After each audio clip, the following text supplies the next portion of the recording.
দর্শক, এ বিষয়ে আরো বিস্তারিত খবর জানাতে আমাদের সহকর্মী গোলাম মাওলা সিরাজ এই মুহূর্তে আমাদের সাথে সরাসরি যুক্ত আছেন। তার কাছে বিভিন্ন বিষয় জানতে চাইব। সিরাজ, আপনার প্রতিবেদনটি দেখছিলাম, ধান সংগ্রহে যে অনিয়মের কথা বলছিলেন, এই বিষয়ে প্রশাসন কি বলছে, কেন এমন হচ্ছে? শরীফ, আসলে এটি আমরা কৃষকদের কাছ থেকে যেটি জেনেছি যে এটি আসলে অলিখিত একটি নিয়ম হয়ে গেছে। কারণ এই যে লটারির যে বিষয়টি বলা হয় যে আসলে লটারি করা হয়েছে, লটারিতে যাদের নাম আসবে তারাই এখানকার সুবিধা পাবে। কিন্তু কৃষকদের যে অভিযোগটা, আসলে লটারিটা কিভাবে করা হয়, আহ, এই যে ধরেন একটা উপজেলায় প্রায়, যদি আমি নাগেশ্বরী উপজেলার কথা বলি, নাগেশ্বরী উপজেলায় প্রায় 19,000 মানুষ কিন্তু এই ধান দেওয়ার জন্য তারা কয়েক বছর ধরে তারা হিসাবটা দিয়েছে আমাদেরকে, তারা আসলে এই আবেদন করেছিল যে তারা সরকারি খাদ্য গুদামে ধান দিবে না। কিন্তু সেখান থেকে আহ, যে কৃষকদেরকে নেওয়া হয়েছে, একেবারে নতুন করে যারা আবেদন করেছে সেই সব কৃষকদের নামে কিন্তু এবার দেখা গেছে। ফলে কৃষকদের অভিযোগ উঠেছে যে লটারিটা যেভাবে করা হয়, আসলে এই লটারিটা কিভাবে করা হয়, জনসম্মুখে করা হয় কিনা, আসলে প্রকৃত কৃষকরা ওই জায়গায় বঞ্চিত হয় কিনা, এই বিষয়টি কিন্তু এখন সবচেয়ে আলোচনা সব জায়গায় কৃষকের কাছ থেকে।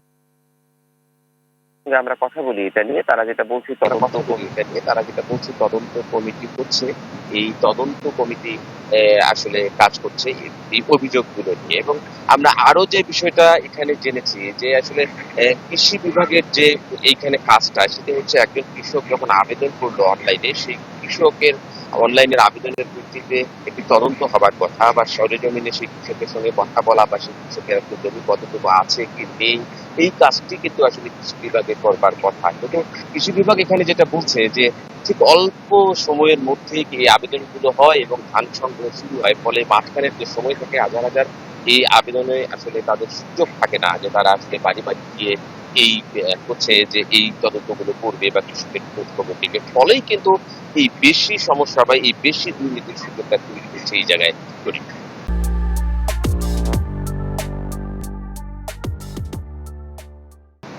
একটি বিষয় জানতে চাই, সেটা হচ্ছে এই যে আমন মৌসুমে যে সার সংকটের কথা আমরা শুনছি, এতে কৃষি বিভাগ বা কৃষি অফিস কি পদক্ষেপ নিচ্ছে কৃষকদের সহায়তার জন্য?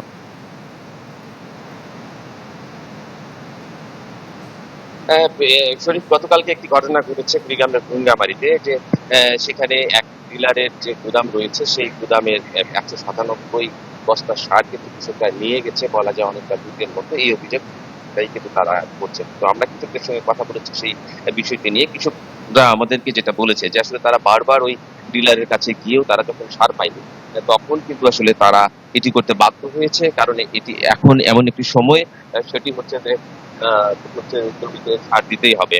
তো আমরা একটা জায়গায় আছি, এটি হচ্ছে চণ্ডীপুর বাজারের পাশে। এখানে বিশাল যদি সবুজ মাঠ, লোকজন কাজ করছে সকাল থেকে। কৃষকদের সঙ্গে আমি কথা বলেছি নানা বিষয়ে। আমি যদি একজন কৃষকের সঙ্গে আগে একটু কথা বলে নিতে চাই, এই যে সার উনি আসলে নিড়ানি দিচ্ছেন জমিতে, এই যে এবারে সারের কি অবস্থা, জমিতে কতটুকু সার দিতে পেরেছেন, বা আরো তাই সারের অভাবের কারণে জমিতে সার দিতে পারিনি। এখানে ইউরিয়া অ্যাসিডটা দিয়ে দিলেও জমিতে সারের কারণে। ডিলারের কাছ থেকে সার পাচ্ছেন, বাইরেও নাকি পাওয়া যাচ্ছে, সেগুলো জানি। না ভাই, সারের অভাব খুব।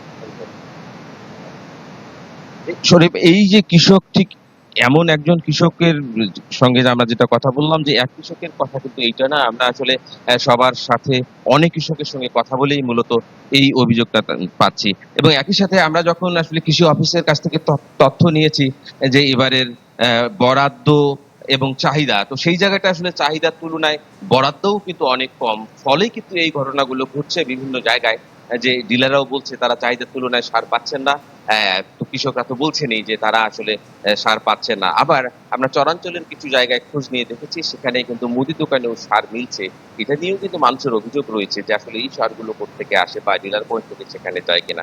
সবকিছু মিলে সার নিয়ে কিন্তু একটা চাপা বা একটা নীরব সংকটে ভুগছে কিন্তু কুড়িগ্রামের কৃষকরা। সরি।